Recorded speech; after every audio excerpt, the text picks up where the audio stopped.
The source of power. Man's brain, body, mind, faculties, and talents are the mere instruments he uses in demonstrating greatness. In themselves they do not make him great. A man may have a large brain and a good mind, strong faculties and brilliant talents, yet he is not a great man unless he uses all these in a great way. That quality which enables man to use his abilities in a great way makes him great, and to that quality we give the name of wisdom. Wisdom is the essential basis of greatness. Wisdom is the power to perceive the best ends to aim at, and the best means for reaching those ends. It is the power to perceive the right thing to do. The man who is wise enough to know the right thing to do, who is good enough to wish to do only the right thing, and who is able and strong enough to do the right thing, is a truly great man. He will instantly become marked as a personality of power in any community, and man will delight to do him honor. Wisdom is dependent upon knowledge. Where there is complete ignorance, there can be no wisdom, no knowledge of the right thing to do.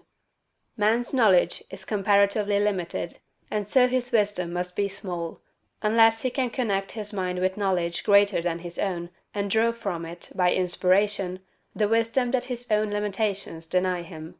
This he can do. This is what the really great men and women have done. Man's knowledge is limited and uncertain. Therefore he cannot have wisdom in himself. Only God knows all truth.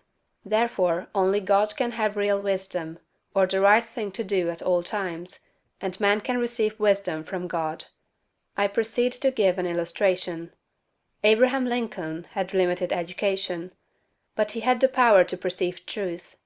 In Lincoln we see preeminently apparent the fact that real wisdom consists in knowing the right thing to do at all times and under all circumstances; in having the will to do the right thing, and in having talent and ability enough to be competent and able to do the right thing.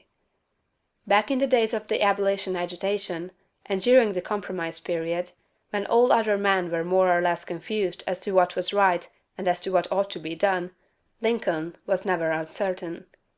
He saw through the superficial arguments of the pro-slavery men. He saw also the impracticability and fanaticism of the abolitionists. He saw the right ends to aim at, and he saw the best means to attain those ends. It was because men recognized that he perceived truth and knew the right thing to do, that they made him president. Any man who develops the power to perceive truth, and who can show that he always knows the right thing to do, and that he can be trusted to do the right thing, will be honored and advanced. The whole world is looking eagerly for such men.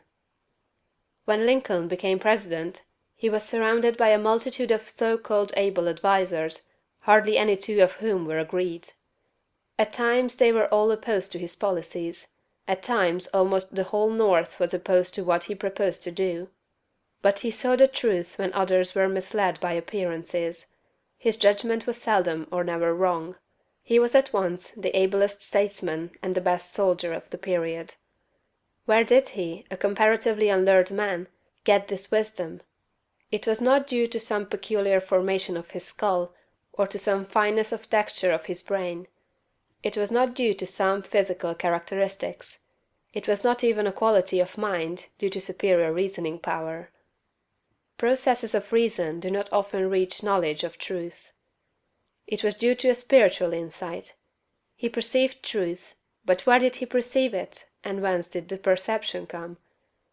We see something similar in Washington, whose faith and courage, due to his perception of truth, held the colonies together during the long and often apparently hopeless struggle of the Revolution.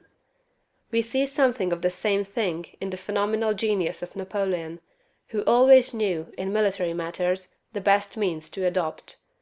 We see that the greatness of Napoleon was in nature rather than in Napoleon, and we discover back of Washington and Lincoln something greater than either Washington or Lincoln.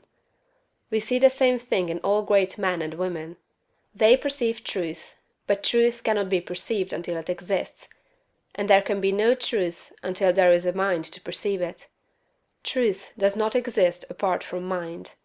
Washington and Lincoln were in touch and communication with a mind that knew all knowledge and contained all truth. The same is true for all who manifest wisdom. Wisdom is obtained by reading the mind of God. CHAPTER 4.